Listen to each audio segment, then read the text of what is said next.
नमस्कार दोस्तों, एक बार फिर से स्वागत है आप सभी का अतुल्य आरएएस के इस डिजिटल प्लेटफॉर्म पर।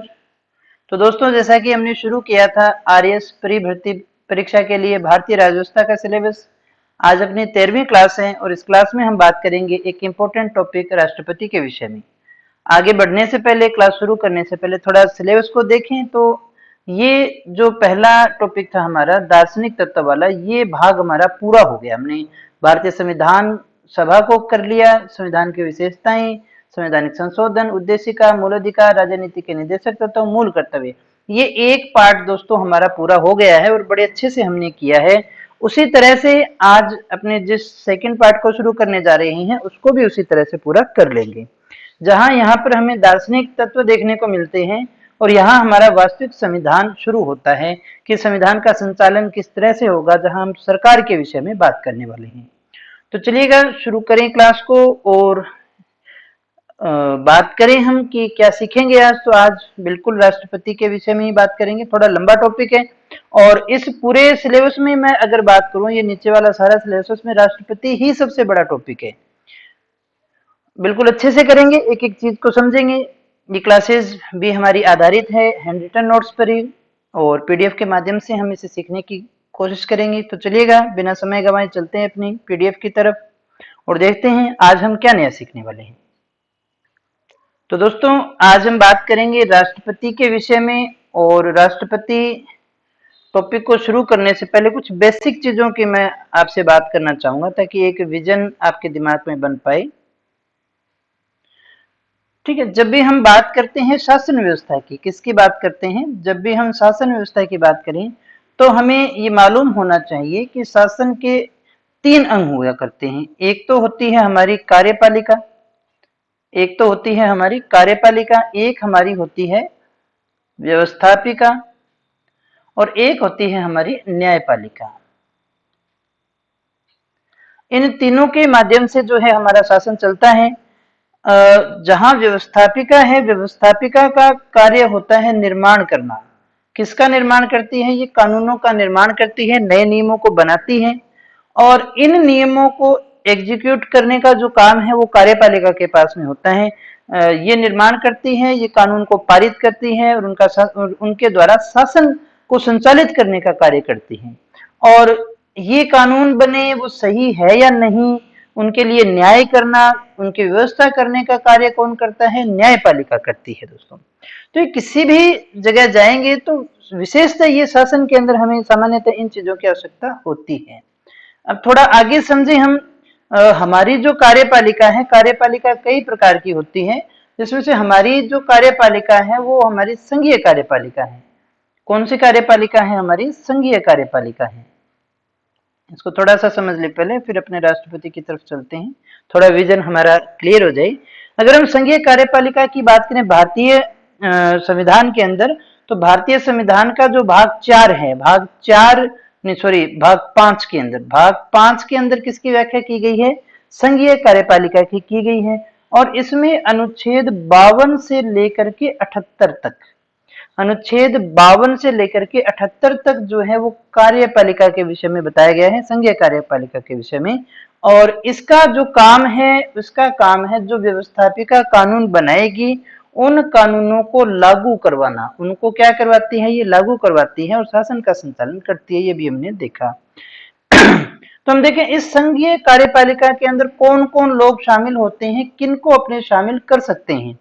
तो इसके अंदर एक तो संघीय कार्यपालिका में हमारे आता है राष्ट्रपति, एक हमारे आता है उपराष्ट्रपति,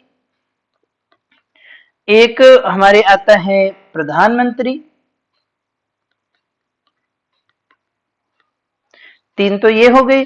और प्रधानमंत्री आएगा तो प्रधानमंत्री की मंत्रिपरिषद, और एक आएगा हमारे महान्यायवादी। तो इन सभी से मिलकर के जो है हमारी संघीय कार्यपालिका बनती है। जो हमारी संघीय व्यवस्था है उसके अंदर इस तरह से हम इसको देखते हैं। तो हमें कार्यपालिका जो है हमारी, उसके अंदर जिन चीजों को हम देखते हैं, जिन चीजों को हमें पढ़ना होता है, वो चीजें हैं हमारी, वो टॉपिक है हमारे राष्ट्रपति, उपराष्ट्रपति, प्रधानमंत्री, मंत्रिपरिषद और महान्यायवादी। इन सभी से मिलकर के हमारी कार्यपालिका का निर्माण होता है। अब थोड़ी सी हम बात करें शासन की, तो दोस्तों ये जो शासन होता है, शासन कितने प्रकार का हो सकता है। शासन देखिएगा, संसदात्मक हो सकता है, संसदीय शासन हो सकता है, इसके अलावा अध्यक्षात्मक हो सकता है, और एक हो सकती है बहुल कार्यपालिका। तीन प्रकार की कार्यपालिकाएं हमें देखने को मिलती है। हालांकि डायरेक्ट हमारे सिलेबस में नहीं है, लेकिन थोड़ा हम जनरल नॉलेज की दृष्टि से और एक भूमिका बनाने की दृष्टि से इसको देखें। संसदीय शासन प्रणाली के अंदर क्या होगा, इसमें कार्यपालिका का चयन किया जाता है, व्यवस्थापिका का चयन किया जाता है दोस्तों। संसदीय जो व्यवस्था होगी वहां पे कार्यपालिका का चयन किया जाएगा व्यवस्थापिका में से, और कार्यपालिका अपने समस्त कार्यों के लिए व्यवस्थापिका के प्रति उत्तरदायी होती है। तो ऐसी व्यवस्था को हम संसदीय व्यवस्था के नाम से जानते हैं। जहां संसदीय व्यवस्था होगी वहां पर दो प्रकार की व्यवस्था मिलेगी, एक दो प्रकार की कार्यपालिका होगी, एक नाम मात्र की और एक कौन सी कार्यपालिका होगी, वास्तविक कार्यपालिका। शासन की बात करें, तीन तरह का शासन देखा हमने, संसदीय, अध्यक्षात्मक और बहुल। तो संसदीय में क्या होगा, एक व्यवस्थापिका होगी, एक कार्यपालिका होगी। कार्यपालिका का निर्माण व्यवस्थापिका में से ही होता है, और कार्यपालिका अपने समस्त कार्यों के लिए क्या होगी, जिम्मेदार होगी, उत्तरदायी होगी, किसके प्रति, व्यवस्थापिका के प्रति, क्योंकि वो उसी में से निकली हुई है। और संसदीय शासन व्यवस्था के अंदर हमें दो प्रकार की कार्यपालिका मिलेगी, एक वास्तविक और एक नाम मात्र की। और ये उदाहरण हमें कहां से मिलता है, ब्रिटेन से, जहां से हमने इसको लिया है। ये जो अध्यक्षात्मक की बात करें तो अपने यहाँ तो है नहीं, लेकिन फिर भी बता दूं कि ये जो अध्यक्षात्मक कार्यपालिका होती है, इसमें कार्यपालिका और व्यवस्थापिका अलग अलग होती है। देखिएगा, वापस समझिएगा, जो संसदीय उसमें व्यवस्थापिका और कार्यपालिका, कार्यपालिका व्यवस्थापिका में से ही निकलती है, लेकिन इसमें जो होती है कार्यपालिका व्यवस्थापिका से बिल्कुल ही क्या हो जाती है, अलग हो जाती है। जब अलग है तो कार्यपालिका व्यवस्थापिका के प्रति उत्तरदायी कैसे होगी, तो यहाँ पर वो उसके प्रति उत्तरदायी होती नहीं है। कार्यपालिका का चुनाव होगा निश्चित, एक कार्यकाल के लिए, एक निश्चित समय के लिए होता है, जिसमें अपने देख सकते हैं जो अपना यूएसए है वहां पर ऐसा होता है दोस्तों। और बहुल में तो फिर दोनों के गुण आते हैं। इसमें कार्यपालिका शक्ति किसी भी विशेष व्यक्ति में न डाल करके हम एक समूह के अंदर डाल देते हैं, जैसा कि स्विट्जरलैंड में देखने को मिलता है। तो इस तरह की भी शासन व्यवस्थाएं हमारे वर्ल्ड के अंदर पाई जाती है, हमें देखने को मिलती हैं।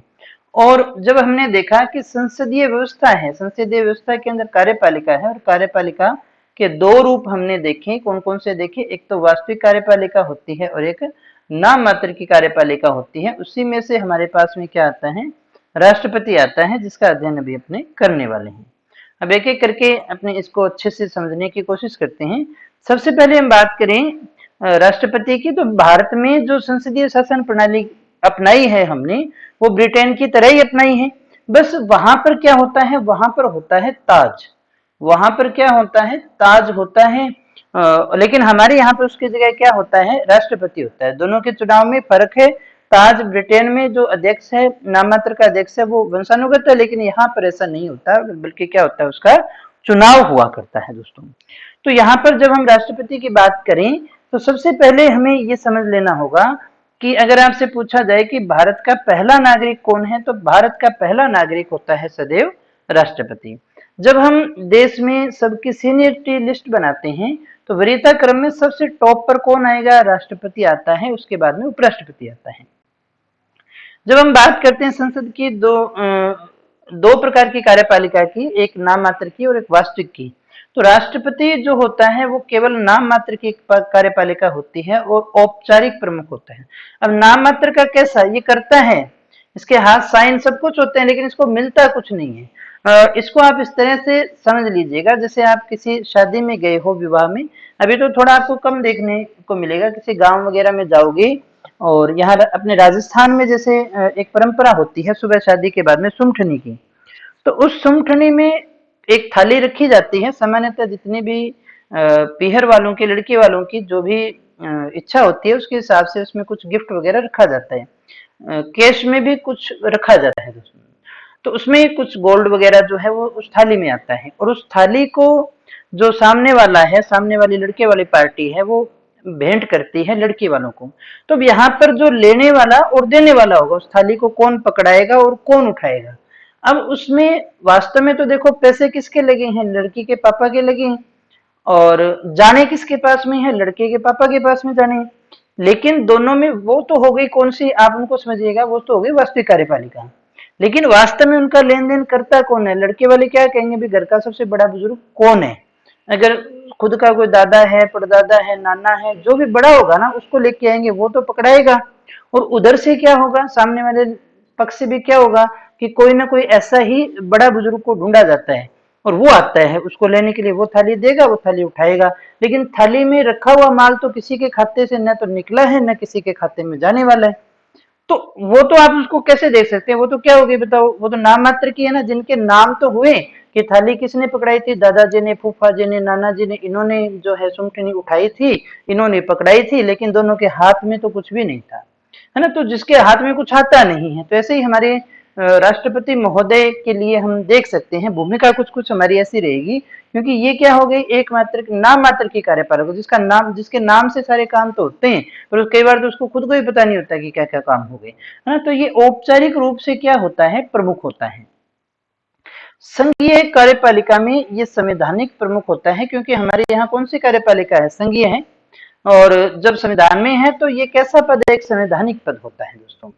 राष्ट्रपति की जब हम बात करें तो भाग 5 में हमें इसका वर्णन मिलता है। अनुच्छेद 52 से 151 तक, कहां से कहां की बात कर रहे हैं, 52 से 151 तक जो है वो हमारी केंद्र सरकार के बारे में बताया गया है।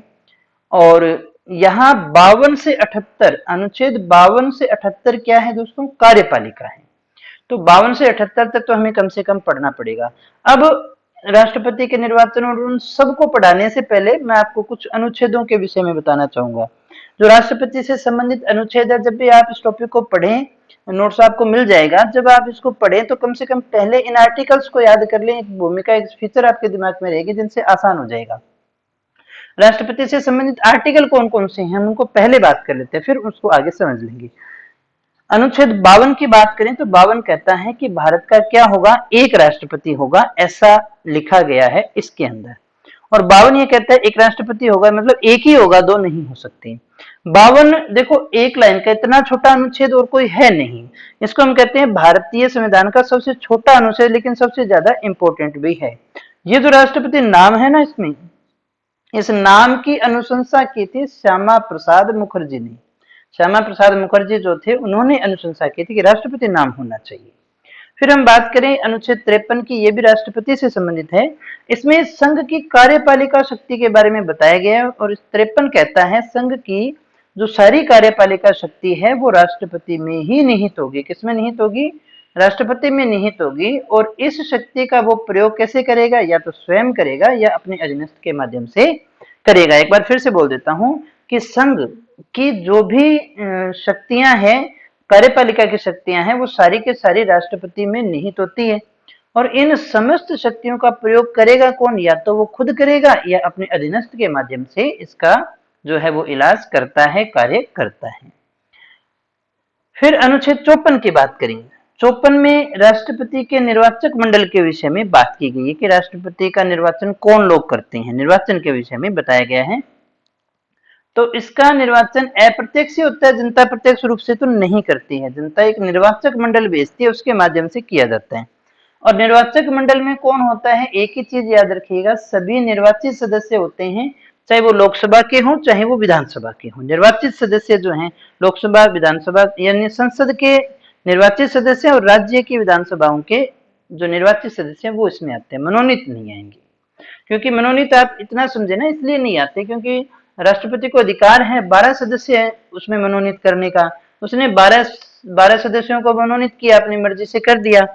अब हम ये जानते हैं राष्ट्रपति पुनः खड़ा हो सकता है चुनाव में। कोई राष्ट्रपति ने 12 को लगाया, फिर वो चुनाव में दोबारा खड़ा हुआ, तो वो 12 बेसिकली किसको वोट करने वाले होंगे। तो थोड़ी कंट्रोवर्सी रह सकती है, इसलिए इस प्रावधान को रखा ही नहीं गया, इनको हटा दिया गया। अनुच्छेद 56 की हम बात करें, अनुच्छेद 54 आ गया, यहाँ अनुच्छेद 55 को और देख ले। 55, अनुच्छेद 55 के अंदर दी गई है प्रक्रिया कि निर्वाचन होगा कैसे। तो निर्वाचन होता है अनुपातिक प्रतिनिधित्व की एकल संक्रमणीय मत प्रणाली से। तो 55 कौन सा हो गया, 55 में क्या है, निर्वाचन की प्रक्रिया रहेगी। फिर हम बात करें 56 की, अनुच्छेद 56, अनुच्छेद 56 में क्या दिया गया है, कार्यकाल दिया गया है कि राष्ट्रपति का कार्यकाल कितना होगा, सामान्यतः 5 वर्ष होता है। इसके अलावा पद रिक्त भी हो सकता है, वो त्याग पत्र भी दे सकता है, उसे महाभियोग से हटाया भी जा सकता है। 57वां है पुनर्निर्वाचन के लिए कि राष्ट्रपति कितनी बार निर्वाचित हो सकता है, तो कितनी भी बार हो सकता है। 58 के अंदर राष्ट्रपति की योग्यता कौन कौन सी होगी उसके विषय में बात की गई है। 59 के अंदर शर्तों के विषय में बात की गई। देखो योग्यता या अर्हता तो क्या होती है, इसको ये याद रखिएगा, ये पहले है, निर्वाचित होने से पहले है, और ये निर्वाचित होने के बाद में है। तो निर्वाचन होने के बाद में कहते भी आपको काम करना होगा इन शर्तों पर, ये चीजें आपको मिलेगी, आपको मंजूर है तो आप काम करो वरना मत करो। योग्यता होती है कि यहाँ तक पहुंचने के लिए आपको क्या किन चीजों की आवश्यकता होती है। और 60 और 60 शपथ, इसको याद रखिएगा, राष्ट्रपति की शपथ। शपथ का उल्लेख यहाँ है, बाकी सबका जैसे तीसरी अनुसूची में है ना उल्लेख जो है शपथ का, यहाँ इसका इसी में किया गया है। फिर हम देखें कौन सी प्रक्रिया, महाभियोग प्रक्रिया के विषय में बताया गया है 61 के अंदर। 59 में शर्तें आ गई और कार्यकाल जो था हमारा 56 के अंदर भी आता है कि इसे हटाया जा सकता है, लेकिन हटाया कैसे जा सकता है महाभियोग से, उसका उल्लेख हमें अनुच्छेद 61 में मिलता है। 62 जो है पद की आकस्मिक रिक्ति होने पर क्या प्रावधान होंगे उसके बारे में बताया गया है। फिर देखिएगा 65 अनुच्छेद जो है इसी से संबंधित है। इसमें उपराष्ट्रपति द्वारा राष्ट्रपति के कर्तव्यों का निर्वहन किया जाता है, यानी कार्यवाहक राष्ट्रपति के विषय में बात की गई है। यानी राष्ट्रपति किसी कारण से पद पर नहीं है तो कार्यभार कौन संभालेगा। तो यहाँ 70 अनुच्छेद 70 में क्या है, पद रिक्ति की और उपराष्ट्रपति दोनों की पद रिक्ति की दिशा में कर्तव्यों का निर्वहन कौन होगा। हमें ये पता है कि राष्ट्रपति नहीं होता तो उपराष्ट्रपति कार्यभार संभाल लेते हैं, कार्यवाहक बन जाएगा, लेकिन जब उपराष्ट्रपति नहीं है तो फिर कौन करेगा, तो ऐसी दिशा में जो भी है वो 70 में बताया गया है। उसके बाद में हम बात करें 71 की, तो इसमें राष्ट्रपति के निर्वाचन से संबंधित किसी विवाद का निर्णय केवल सुप्रीम कोर्ट में होगा। 71 कहता है कि राष्ट्रपति के चुनाव के संबंध में किसी को कोई शिकायत है, कोई विवाद है, तो सुनवाई कहाँ होगी, केवल सुप्रीम कोर्ट में, किसी और कोर्ट में नहीं होगी। 72 में राष्ट्रपति की शक्तियों में से क्षमादान, यानी वो मृत्यु दंड तक को भी माफ कर सकता है। कोर्ट ने जिसको सजा सुना दी उसको भी माफ करने की ताकत रखता है कौन, अनुच्छेद 72 के द्वारा राष्ट्रपति, इसके विषय में बात की गई है। फिर हम बात करें 77 की, अनुच्छेद 77, इसमें कार्यपालिका संबंधी कार्य बताए गए हैं कि राष्ट्रपति के नाम से ही हुए माने जाएंगे। 77 कहता है कि कार्यपालिका के जो भी कार्य होंगे वो राष्ट्रपति के नाम से हुए माने जाएंगे। फिर हम बात करें अनुच्छेद 103 की, सांसदों की अयोग्यता है, उसके संबंध में कोई विवाद है तो उसका निर्णय कौन लेगा, राष्ट्रपति, ये 103 में कहा गया। यानी किसी कारण से कोई सांसद जो है वो अयोग्य हो जाता है तो वो है या नहीं उसका निर्णय, उसके विवाद का निर्णय जो है राष्ट्रपति लेगा। 108 काफी इंपॉर्टेंट है, दोनों सदनों में कोई विवाद हो गया किसी विधेयक को लेकर के तो दोनों की संयुक्त बैठक अपने बुलाते हैं और उस संयुक्त बैठक की अध्यक्षता लोकसभा अध्यक्ष करता है। तो साधारण बहुमत से उसी तरह से पारित होता है जो कुछ होना होता है। 108 में इसका उल्लेख है। 111 की अगर हम बात करें तो संसद के द्वारा कोई भी विधेयक है पारित होने पर राष्ट्रपति की स्वीकृति लेनी पड़ती है, इसमें कहा गया है। अनुच्छेद 123 में अध्यादेश, ये भी काफी इंपॉर्टेंट है कि अध्यादेश जारी करने की शक्ति राष्ट्रपति के अंदर है और किसी में नहीं है। 143 के अंतर्गत देखिएगा राष्ट्रपति क्या कर सकता है, सर्वोच्च न्यायालय से सलाह ले सकता है। 201 देखिए क्या देता है कि राज्य विधानमंडल, जैसे हम 200 में राज्यपाल क्या कर सकता है, राज्यपाल को मान लीजिएगा कोई विधेयक है विधानमंडल में बहस होने के बाद में राज्यपाल के पास साइन होने के लिए आता है तो राज्यपाल उसको मना कर सकता है, रोक सकता है, पुनर्विचार के लिए भेज सकता है या फिर वो राष्ट्रपति के पास में भी भेज सकता है। तो अब राष्ट्रपति के पास में आ गया तो राष्ट्रपति राज्य विधानमंडल द्वारा पारित विधेयकों पर उसकी स्वीकृति के विषय में इसमें बताया गया है 201 के अंदर। 352 ये सारे जो हैं तीन हमारे आपातकाल से संबंधित हो गए, 52, 56 और 60, राष्ट्रीय आपात, राष्ट्रपति शासन और वित्तीय आपात। आगे पूरी बात इनके विषय में होने वाली है। 361 में राष्ट्रपति के विशेषाधिकार जो उसको छूट दी गई है उसके विषय में बात करेंगे। अब चलिएगा एक एक करके हम सभी को समझने की कोशिश करते हैं, सारी चीजों की बात करेंगे अपने। तो सबसे पहले हम देखें अनुच्छेद 52 के विषय में बात करें। अनुच्छेद 52 क्या कहता है, 52 कहता है कि भारत में एक राष्ट्रपति होगा, मतलब होना होगा इसको। ये अनुच्छेद 52 जो है हमारे भारतीय संविधान का सबसे छोटा है लेकिन सबसे इंपॉर्टेंट अनुच्छेद है, क्योंकि सबसे बड़े पद की बात कर रहे हैं। ये हमने अभी बात भी की थी कि राष्ट्रपति नाम, ये जो राष्ट्रपति है इसके नाम की अनुशंसा किसने की थी? श्यामा प्रसाद मुखर्जी ने की थी। अब हम थोड़ा और देखें कि राष्ट्रपति का जो पद है वो कहाँ से लिया गया है। तो राष्ट्रपति का जो पद है वो अमेरिका से लिया गया है। कि राष्ट्रपति का पद होना चाहिए, कैसे होगा, वो सारे प्रावधान हमने कहाँ से लिए हैं? वो सारे प्रावधान हमने अमेरिका से लिए हैं। तो भारत का राष्ट्रपति अगर हम देखें विधिक रूप से किसके समान होगा, तो विधिक रूप से वो अमेरिका के राष्ट्रपति के समान होता है। जो उसका चुनाव वगैरह है, चुनाव वगैरह जो है संवैधानिक प्रधान है वो राष्ट्रपति की तरह है, लेकिन जब उसकी शक्तियों की बात करते हैं तो वो ब्रिटेन के सम्राट की तरह हो जाता है। यानी चुनाव वगैरह वो चीजें हम देखें तो वो तो सारी किसकी रह गई? अमेरिका के समान रह गई। लेकिन जब राष्ट्रपति की शक्तियों की बात करें तो वो ब्रिटेन के समान है।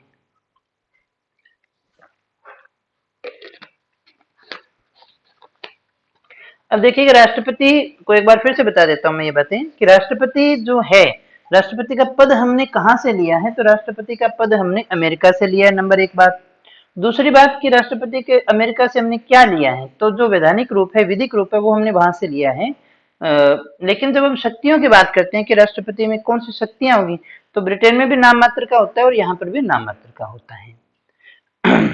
अनुच्छेद 53 में क्या बताया गया है? इसमें बताया गया है कि संघ की कार्यपालिका शक्ति किसमें होगी? संघ की कार्यपालिका शक्ति के विषय में बताया गया है। और ये 53 कहता है कि भारतीय संघ की समस्त कार्यपालिका शक्ति जो है वो किसमें होगी?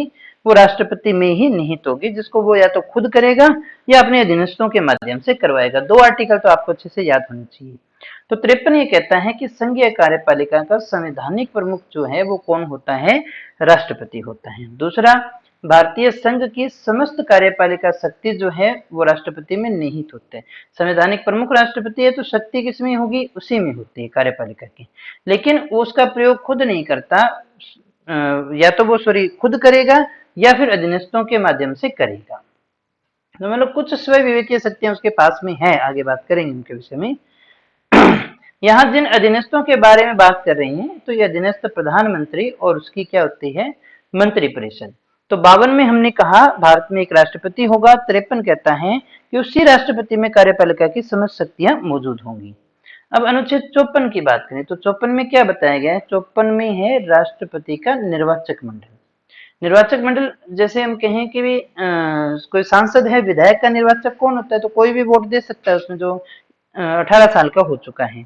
वैसे राष्ट्रपति को वोट कौन दे सकता है? तो उसका एक निर्वाचक मंडल होता है। उसकी बात करें तो राष्ट्रपति के निर्वाचक मंडल का प्रावधान जो है हमने कहाँ से लिया है? आयरलैंड से लिया है। कहाँ से लिया है हमने? आयरलैंड से लिया है। इसमें कौन कौन होते हैं? देखो एक चीज तो याद रखिएगा, इसको पूरा ध्यान से सुनना, चाहे तो इसको बार बार याद कर लो या एक बात समझ लीजिएगा कि इसमें निर्वाचित सदस्य भाग लेंगे। चुनाव में निर्वाचित सदस्य भाग लेंगे राष्ट्रपति के। अब निर्वाचित किसके हों? वो लोकसभा और राज्यसभा से मिलके बनता है, तो लोकसभा और राज्यसभा के होने चाहिए। और राज्यों की विधानसभाओं के भी निर्वाचित सदस्य इसमें आते हैं। जहां जहां विधानसभाएं होंगी, दिल्ली में है, पुडुचेरी में है, तो वो भी आ जाएंगे। जम्मू कश्मीर भी इसमें ऐड है, हालांकि इसमें शामिल नहीं था अभी जो राष्ट्रपति का चुनाव हुआ था, है ना।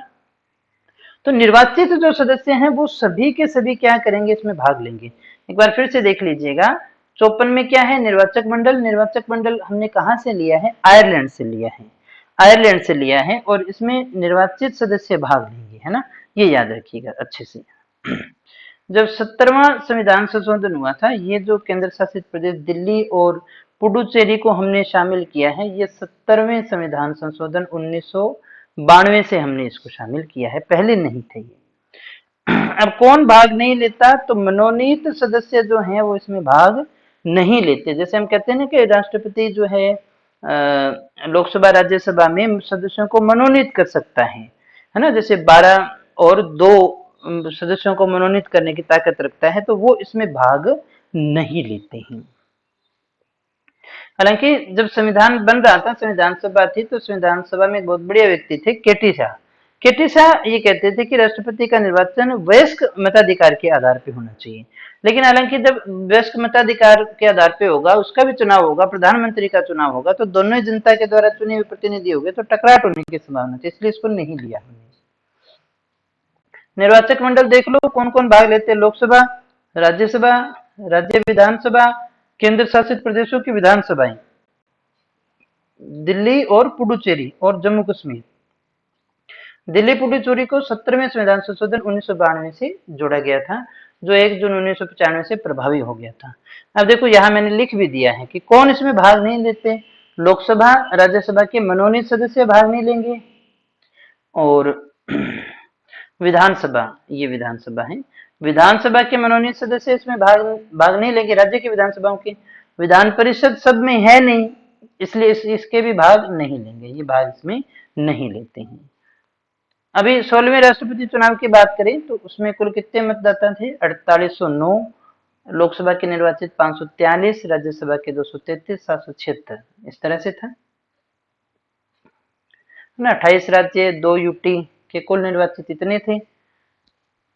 जम्मू कश्मीर के 87 सदस्यों को इसमें शामिल नहीं किया गया था क्योंकि ये विक्टिव था, तो इसमें 4809 प्लस 87 ये टोटल कुल मतदाता थे, लेकिन भाग कितनों ने लिया है, 4809 ने, है ना। थे कितने टोटल, है कितने, देखो 4896, लेकिन भाग कितने ने लिए, 4809 ने, तो कम कैसे हो गए, 87 जो जम्मू कश्मीर वाले थे वो इसमें ऐड नहीं है। निर्वाचक मंडल में मानो हमने कहा कोई क्वेश्चन ऐसा उठ जाए कि देखिए निर्वाचक मंडल में यानी लोकसभा की या राज्यसभा किसी की डेड होने के कारण कुछ सीटें खाली पड़ी हैं, तो फिर जब सीटों पे है ही नहीं, निर्वाचक नहीं है, तो फिर क्या चुनाव पे प्रभाव पड़ेगा, नहीं पड़ेगा। निर्वाचक मंडल में कोई पद रिक्त होने से चुनाव पर, राष्ट्रपति के चुनाव पर कोई प्रभाव नहीं पड़ता। अनुच्छेद 55 की बात करें तो 55 में क्या है, निर्वाचन की प्रक्रिया के विषय में उल्लेख किया गया है। प्रक्रिया कौन सी होगी, आनुपातिक प्रतिनिधित्व की एकल संक्रमणीय मत प्रणाली के गुप्त मतदान द्वारा। ठीक है, एकल संक्रमणीय मत प्रणाली है ना, इसको सिंगल वोट ट्रांसफरेबल सिस्टम बोलते हैं।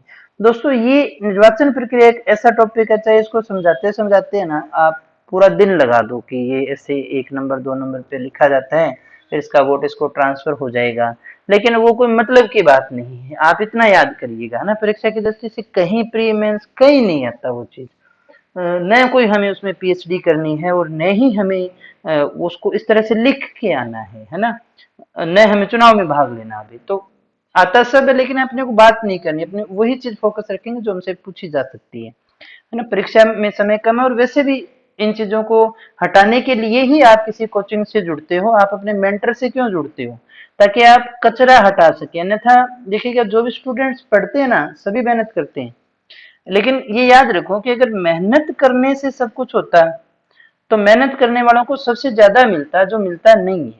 अगर मेहनत करने से सब मिलता है तो गधा सबसे ज्यादा मेहनत करता है लेकिन जिंदगी भर भारी डूबता है।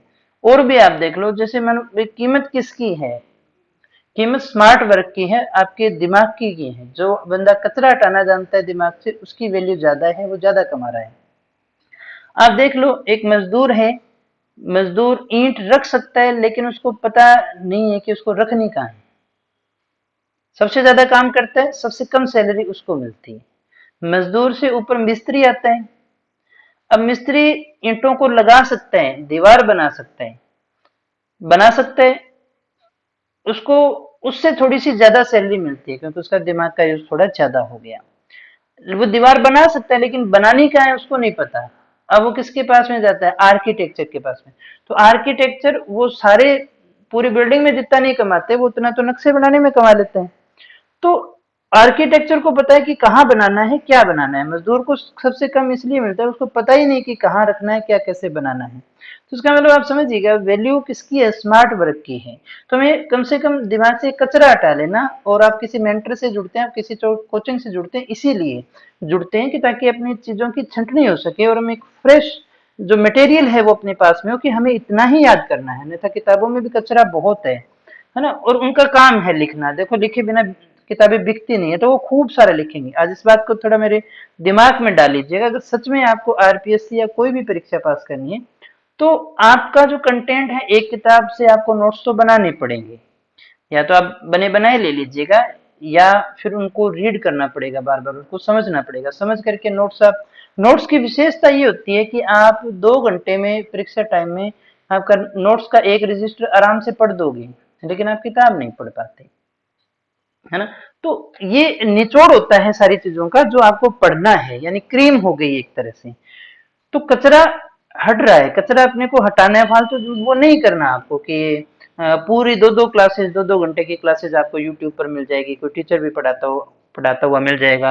राम खड़ा हुआ, मोहन खड़ा हुआ, सोहन खड़ा हुआ, इसको इतने वोट मिले, चलो इस बार कौन जीता, इस बार ये जीते, क्या मतलब है उसका भाई, कोई मतलब नहीं है, मत करना उसको। ठीक है, अगर आप जुड़े हो तो मेंटरशिप के लिए जुड़े हो, कुछ भरोसा आपको खुद पर भी करना होगा और कुछ टीचर पे भी करना होगा, तो ऐसी चीजें नहीं पढ़नी थी। आपको याद होना चाहिए, आनुपातिक प्रतिनिधित्व की एकल संक्रमणीय मत प्रणाली के कारण होता है, सिंगल वोट ट्रांसफरेबल होता है। बस ये याद रखिएगा कि बाकियों की तरह अपना जैसे हम विधानसभा का वोट डालने के लिए जाते हैं, एमएलए को वोट करते हैं, वार्ड मेंबर को वोट करते हैं, बैलेट पेपर, वो बैलेट मशीन आती है, उसके अंदर हम सबसे ऊपर का या जो हमें बटन पसंद होता है वो एक बटन दबाते हैं। लेकिन यहाँ ऐसा नहीं है, हम सीधे नहीं जा सकते हैं राष्ट्रपति को चुनने के लिए, चुनते हम ही हैं, लेकिन हमने हमारे चुने हुए प्रतिनिधि हैं, हमारे चुने हुए प्रतिनिधि या तो लोकसभा में बैठे हैं या विधानसभा में बैठे हैं, तो वो जाकर के हमारे लिए राष्ट्रपति को चुनने का कार्य करते हैं। हमने उनको अधिकार दे दिया भाई आप ही कर लो। वो जब जाएंगे, वो जाएंगे वोट करने के लिए, तो वो वोट करने जाएगा, हमारा विधायक है, हमारा सांसद है, वो वोट करने जाएगा, तो कैसे करेगा वो वोट, तो उसको कोई मशीन नहीं मिलती है ना। और यहाँ पर जो कमल का फूल, हाथ का पंजा, चक्र हो गया, हाथी हो गया, इस तरह के कोई निशान नहीं होते। इसलिए नहीं होते क्योंकि ये माना जाता है कि राष्ट्रपति किसी दल का नहीं होता, दल से उसको दूर रहना होता है, राष्ट्रपति देश का होता है, सबका होता है। इसलिए इस चीज से उसको दूर रखा जाता है और बड़ा ही गणमान्य पद है। इसलिए कोशिश ये की जाती है कि राष्ट्रपति जो हो वो किसी राजनीतिक बैकग्राउंड से जुड़ा हुआ न हो, किसी पार्टी से जुड़ा हुआ न हो, लेकिन फिर भी हो रहा है सब कुछ बहुत समय से, है ना। बाकी ये मान के चलो कि इतना बड़ा पद है ये, और बाकी उस पर डिपेंड करता है उसका व्यक्तित्व। तो जब हमारा एमएलए एमपी वोट डालने जाएगा तो उसको क्या मिलेगा, उसको बैलेट पेपर मिलेगा। उस बैलेट पेपर पे जितने भी A B C D E जो भी व्यक्ति हैं वो उसमें चुनाव में खड़े हुए हैं, उनके नाम लिखे मिल जाएंगे।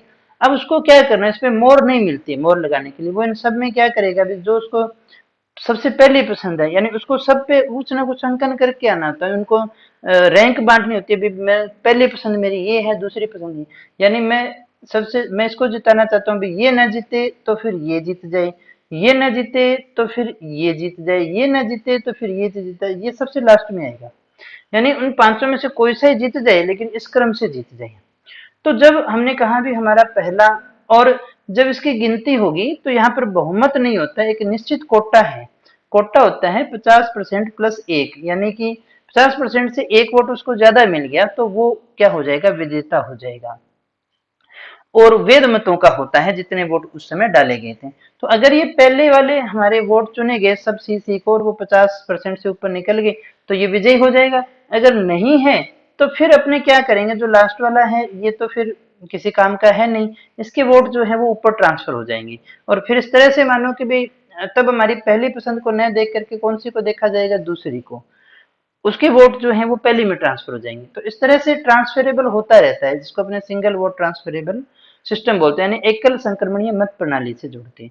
और अनुपातिक इसलिए जोड़ते हैं, मानते हैं क्योंकि ये जनसंख्या के आधार पे होता है ना। किसी मतलब राज्य की सीटें नहीं है, बल्कि जनसंख्या के आधार पे जो है वो इनको माना गया है। होता गुप्त मतदान प्रणाली से ही।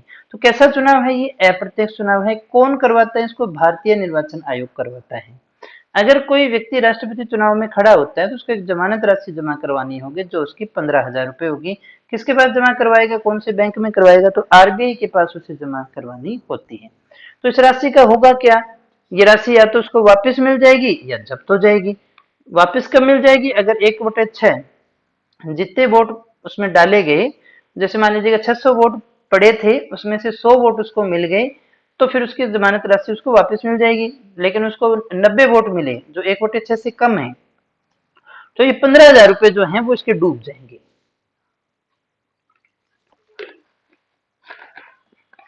जिसको हम हमारी भाषा में क्या बोलते हैं, जमानत जब्त होना बोलते हैं। अब देखिएगा, तो फिर कोई भी फॉर्म भरवा सकता है क्या? मेरी इच्छा हुई मैं राष्ट्रपति का फॉर्म भरवाऊं, चुनाव लड़ू, तो मैं नहीं लड़ सकता। क्यों नहीं लड़ सकता? क्योंकि मेरे पास 50 अनुमोदक होने चाहिए, और 50 क्या होने चाहिए, प्रस्तावक। यानी 50 वोटर मेरे अनुमोदक होने चाहिए। अब वोटर का मतलब आप समझते हो, वोटर कौन है? ध्यान दो भाई इस चीज पे, वोटर कौन है? वोटर एमएलए है, एमपी है, जो हमारे लिए वोट करने, वोटर वो है। तो बताओ भी, अपना व्यक्तित्व इतना बड़ा होना तो चाहिए ना कि 50 सांसद और जो हैं विधायक, उनमें से कोई 50 लोग जो हैं वो हमारे नाम का अनुमोदन करने वाले हों, और 50 हमारे क्या हो, प्रस्तावक। ये दोनों सेम नहीं होने चाहिए, अलग अलग होने चाहिए। यानी कुल मिलाकर के लगभग कितने होने चाहिए, 100 व्यक्ति। अब अपने तो देखो, एक विधायक से बात नहीं हो पाती, वो अपने को घुसने नहीं देता ज्यादातर। तो एमपी बन गया वो, तो उसकी तो बात ही क्या करें फिर। तो हम ये स्पष्ट हो गया ना, सामान्य व्यक्ति कह देते हैं अपने कि कोई भी व्यक्ति चुनाव में भाग ले सकता है, लेकिन इसकी प्रक्रिया को बड़ा जटिल बनाया गया है। अन्यथा देखो, राष्ट्रपति का पद पता नहीं कितने फॉर्म भरे जाते हैं इसमें। तो यानी 50 एमएलए और सांसद है, उनमें से 50 लोग जो है ना, उसके नाम का प्रस्ताव प्रस्तुत करने वाले होने चाहिए, तब आएगा उसका नंबर, वरना तो आएगा ही नहीं। चुनाव जो होते हैं वो किससे होते हैं, मत पत्रों से। या मतदाता जो है उम्मीदवार को केवल एक मत प्रदान करता है, लेकिन अन्य के समक्ष क्या करेगा, वो वरीयता भरता है, यानी 1 2 3 4 नंबर भरता है। यदि कोई मतदाता प्रथम वरीयता का अंकन नहीं करेगा, तो उसका मत क्या हो जाता है, खारिज हो जाता है। जैसे मैंने कहा ना, इनमें वरीयता उसको देनी जरूरी होती है। राष्ट्रपति के चुनाव में कोई भी राजनीतिक दल जो है वो व्हिप भी जारी नहीं कर सकता है। राष्ट्रपति के चुनाव में विजेता होने के लिए, जैसे अग्रता ही विजेता बोलते हैं ना, यानी जिसको सबसे ज्यादा वोट मिल गए, तो वो नहीं चाहिए। बल्कि यहाँ पे क्या हासिल करना होता है, एक न्यूनतम कोटा, जो कुल वेद मतों का 50% से एक ज्यादा होता है। यानी 200 वोट पड़े तो 50% हो गया 100 प्लस में 1, यानी 101 मेंबर जो है वो उसके पक्ष में होने चाहिए। इतने वोट उसको कम से कम मिल गए, तब क्या होगा, तब क्या होगा, तब वो विजेता बन जाएगा, न कि उसको सबसे ज्यादा वोट लेकर के आने ही। अब देखो, राष्ट्रपति के निर्वाचन में सांसद भी भाग लेता है, और राष्ट्रपति के निर्वाचन में विधायक भी भाग लेता है। दोनों ही इसके निर्वाचन में भाग लेते हैं, पहली बात। दूसरी बात, सभी मतदाताओं के मतों का मूल्य इसलिए क्या होगा, समान नहीं हो सकता। क्योंकि एक विधायक कुछ लोगों का समर्थन करता है, जबकि सांसद जो है वो अधिक लोगों के वोटों का समर्थन करता है, अधिक लोगों का समर्थन करता है। इसलिए दोनों के वोटों का मूल्य समान नहीं हो सकता, इसलिए हमें मत मूल्य निकालना होता है। यानी जितनी जनसंख्या का वो प्रतिनिधित्व कर रहा है, उतना उसका मत मूल्य हो जाता है। मत मूल्य अपने निकालते हैं जनसंख्या के आधार पर, कौन सी 1971 की जनगणना के आधार पर निकालते हैं। अब यहाँ देखिएगा, किसी विधायक का मत मूल्य निकालना है तो राज्य की जनसंख्या टोटल, और उसमें विधानसभा के निर्वाचित सदस्य कितने हैं। जैसे मान लीजिएगा अपने 6.86 है, तो उसमें निर्वाचित सदस्य कितने, 200 सीटें हैं, उनका भाग देंगे और 1000 से क्या कर देंगे, गुणा कर देंगे, जो आएगा। तो ये आता है इसमें, विधायक का मत मूल्य निकालना हो। और सांसदों का मत मूल्य निकालना हो, तो सांसदों का निकालना, तो ये जो सारे विधायक हैं, इन सभी विधायकों के मत मूल्य को जोड़ लेंगे, और जितने निर्वाचित सदस्य 543 है या उस समय जितने हैं, उनका भाग दे करके अपने क्या करेंगे, निकाल लेंगे सांसद का मत मूल्य कितना होता है। राजस्थान के विधायक का मत मूल्य इस हिसाब से 129 निकलता है, बस ये याद कर लेना आप। छत्तीसगढ़ का भी 129 है। किसके समान है राजस्थान का मत मूल्य विधायक का, छत्तीसगढ़ के समान है, ये याद रखिएगा। सबसे ज्यादा किसका है, जो राज्य सबसे बड़ा है, यूपी का है 208, न्यूनतम सिक्किम का है। एक सांसद का मत मूल्य 700 था 2022 के चुनाव में, है ना। 97 से 77 तक ये कितना हुआ करता था, 708 हुआ करता था। अभी जम्मू कश्मीर के कारण ये कितना हो गया है, 700 था इसमें। तो ये क्वेश्चन आपसे पूछा जा सकता है, अभी जो द्रौपदी मुर्मू वाला चुनाव हुआ था उसके अंदर की बात कर रहे हैं। 71 की जनगणना के आधार पर अपने क्या करते हैं, मत मूल्य निकालते हैं, तथा 84 में संविधान संशोधन अधिनियम 2001 के आधार से ये निर्धारित किया गया कि 2026 तक इसमें कोई परिवर्तन नहीं होगा, यानी 2026 तक अपने मत मूल्य ऐसे निकालेंगे। तो अगर पहली वरीयता वाला नहीं जीतता है, जीतने का मतलब निश्चित कोटा प्राप्त नहीं होता है, तो दूसरे चरण का मतदान शुरू होता है, जिसमें फिर वो सिंगल वोट ट्रांसफरेबल हो जाएंगे, फिर वो पहले वाला दूसरे वाला पहले पे आ जाएगा, उनको गिन लेंगे अपने।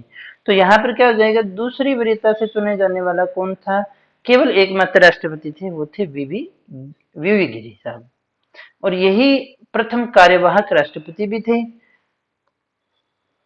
और ये वो व्यक्ति थे जिन्हें सुप्रीम कोर्ट में चुनौती मिली और व्यक्तिगत तौर पर इन्हें सुप्रीम कोर्ट में उपस्थित भी होना पड़ा था। लास्ट देखें इसमें, अनुच्छेद 71 कहता है कि राष्ट्रपति के निर्वाचन से संबंधित कोई भी आपको विवाद लगे, कोई समस्या लगे, वोटर हैं वो ही जाएंगे वैसे तो इसमें, तो वो क्या कर सकता है, उस विवाद का निर्णय अपने सुप्रीम कोर्ट में लेके जाएंगे, वहीं उसकी सुनवाई होगी, चुनाव आयोग के पास नहीं होती। 71(4) की हम बात करें तो निर्वाचक मंडल में कोई स्थान खाली है तो चुनाव स्थगित नहीं होगा, ये अपने पहले भी पढ़ चुके हैं। 56 में क्या दिया गया है, 56 में इसका कार्यकाल है, राष्ट्रपति का कार्यकाल कितना है दोस्तों, 5 वर्ष है, यानी राष्ट्रपति अपने पद ग्रहण से 5 वर्ष तक कार्य कर सकता है, लेकिन उससे ज्यादा भी, हाँ, ये अगला उत्तराधिकारी आएगा तब तक तो इसको बैठे रहना होता है। अगर पदावधि पूर्ण नहीं हुई है तो पूर्ण होने से पहले वो चाहता है तो त्याग पत्र भी दे सकता है, किसको देगा, उपराष्ट्रपति को। और उपराष्ट्रपति जो है यथाशीघ्र इसकी सूचना किसको दे देगा, लोकसभा अध्यक्ष को देगा, भाई साहब सीट खाली हो गई है, चुनाव करवाओ, है ना, इस तरह से। उपराष्ट्रपति का पद रिक्त है तो उस समय राष्ट्रपति त्याग पत्र उपराष्ट्रपति को ही संबोधित करेगा। मान लीजिएगा राष्ट्रपति जो है वो त्याग पत्र देना चाहता है लेकिन उपराष्ट्रपति की सीट पे कोई है ही नहीं, तो फिर हम क्या करेंगे, अगर है नहीं तो भी हम क्या करेंगे, वोट किसको, सॉरी, त्याग पत्र किसको देगा राष्ट्रपति, उपराष्ट्रपति के नाम को ही संबोधित करेगा, और जब उसको संबोधित करेगा तो वो स्वतः ही स्वीकृत हो जाएगा ना। तो राष्ट्रपति उसको दे, जो त्याग पत्र देगा वो उपराष्ट्रपति को ही संबोधित करता है। राष्ट्रपति का कार्यकाल पूरा होने से पहले ही जो है नए राष्ट्रपति का चुनाव हो जाना आवश्यक होता है, ताकि सीट खाली न रहे। राष्ट्रपति कार्यकाल समाप्त होने के बाद भी तब तक पद पर रहता है जब तक कोई उत्तराधिकारी आ नहीं जाता, सीधी सी बात माने भी सीट को खाली नहीं छोड़ते। राष्ट्रपति को पद से हटाया जा सकता है एक ही आधार पर, और वो है अगर वो संविधान का उल्लंघन या अतिक्रमण करता है तो उसे पद से हटाया भी जा सकता है। तो दोस्तों कैसी लगी आपको क्लास, और क्या कुछ सीखा आपने, सच में कुछ सीखा हो तो प्लीज कमेंट करके बता जरूर दीजिएगा। कोई सुझाव हो तो दे सकते हैं, कुछ स्पीड कम ज्यादा हो तो बताएं, ताकि अगली क्लास में अपने उसको कम ज्यादा कर सकें। मेरे ख्याल से पर्याप्त है, इतनी स्पीड से तो आपको पढ़ना ही पड़ेगा, अन्यथा काम कैसे चलेगा। जब आप इनके नोट साथ में लेके बैठोगे, क्लास को 2-3 बार सुनोगे, आराम से सब याद हो जाएगा। तो आज के लिए इतना ही, कल फिर मिलेंगे एक नई क्लास के साथ, नई कुछ जानकारी के साथ। तब तक यूं ही बने रहे हमारे साथ। Thank you very much.